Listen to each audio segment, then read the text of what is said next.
NBA, Luka Doncic and the Dallas Mavericks. Luka Doncic had a monster game, a 30-point triple-double in the first 3 quarters of the game in the Dallas Mavericks' 128-110 win over the Lakers. Now, granted, I understand LeBron, AD, they weren't playing, but it doesn't negate the fact that he was productive through the first 3 quarters. 34 points, 12 rebounds, 12 assists for Luka Doncic. The Mavericks are currently 4th in the Western Conference. On the season, Doncic is averaging 28 points, 9 rebounds, 8.5 assists on the year, just doing Luka Doncic stuff. He deserves to make my Malkin's moments. Another player in the NBA, Paul George, made his return after a 3-month absence due to a elbow surgery. He was repairing or rehabbing a torn ulnar collateral ligament in his right elbow, underwent surgery on December 22nd. He's been gone since December 22nd, and yet he comes back, drops in 34 points on 10 for 20 shooting in the win over the Utah Jazz last night. It capped a 25-point comeback against the Jazz. Now, obviously, we all remember how the last time these two teams faced off in the postseason at Crypto.com Arena, at the time it was Staples Center, how the Clippers rallied from down 22 points at the half in Game 6. They actually ended up trailing by 25 after Donovan Mitchell hit a 3 to start the third quarter. And from that point on, they went on to win the second half 81-44 in that postseason game in Game 6 to pull away and win by 12, like 131-119. So that was the lasting image and memory that I had when he came back. He was 6 for 9 from 3, was Paul George with 4 steals. And apparently his 34 points were the most ever by a player who had missed their team's previous 40-plus games within one season, according to Elias Sports Bureau research. And Paul George now has more 30-point games this season. He's got 7, despite missing the last 40 games in 3 months. He's got 7 30-point games this season. He's got more than the rest of the Clippers team combined. The Clippers team has 6 players that have, or at least 6 performances with a 30-point game. He already has 7 on the year, despite missing the last 3 months. So big shout out to him and the Clippers, the job Ty Lue's been doing with them this year. I know Ty Lue's not going to garner much consideration for Coach of the Year, but I think the way he's been able to guide the Clippers this year shows his coaching prowess.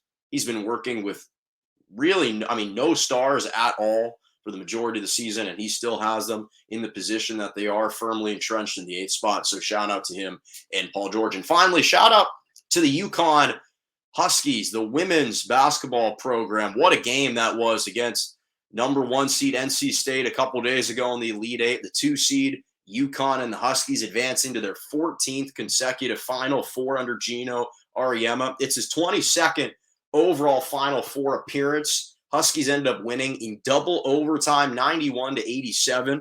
It's the first time in women's NCAA tournament history that there's been a double overtime game in the Elite 8 or farther in the history of the sport, which is unbelievable. It speaks to just how fantastic of a game it was. And let me give a big shout out not only to that program, but also Paige Bueckers. 27 points, 10 for 15 shooting from the floor. She's been garnering all kinds of praise, as she should be, and drawing comparisons to Diana Taurasi. Sue Bird complimented her, paying her that ultimate compliment, drawing the comparison to Diana Taurasi. And Bueckers has been fantastic, the reigning National Player of the Year as a freshman. Now she's a sophomore. She missed substantial time due to an injury, just kind of is still working her way back into peak performance. And they needed her in that game because NC State, the Wolfpack, they're a really well-coached team that's been a really good team all year. They ended up going like 30. They had 30-plus wins, 32-4, I believe, was their record. The other UConn freshman, Z Fudd, apologies if I mispronounced the last name, poured in 19 points. But here's the thing. The game had 13 ties and 9 lead changes. Or, flip it. 13 lead changes, 9 ties. So there was all kinds of history at stake for both of these sides. The Wolfpack were trying to advance to their first ever Final Four since 1998. Obviously, the Huskies advancing to their 14th consecutive. And again, credit Gino Auriemma. Obviously, more credit goes to the players, but especially to the coaching staff to be able to constantly, year in and year out, produce the ultimate winners. We always think that sports should be expected at the college level when you're able to get all the top recruits, but the reality is to actually execute it in that big tournament and to have players, to recruit the types of players that have the mental makeup and the mental fortitude to be able to deliver in the clutch like that. It's impressive. But again, yeah, shout out to Paige Bueckers, shout out to that entire UConn Huskies women's team, and really also NC State for delivering an all-time great game, let alone basketball game, let alone men's, women's, doesn't matter.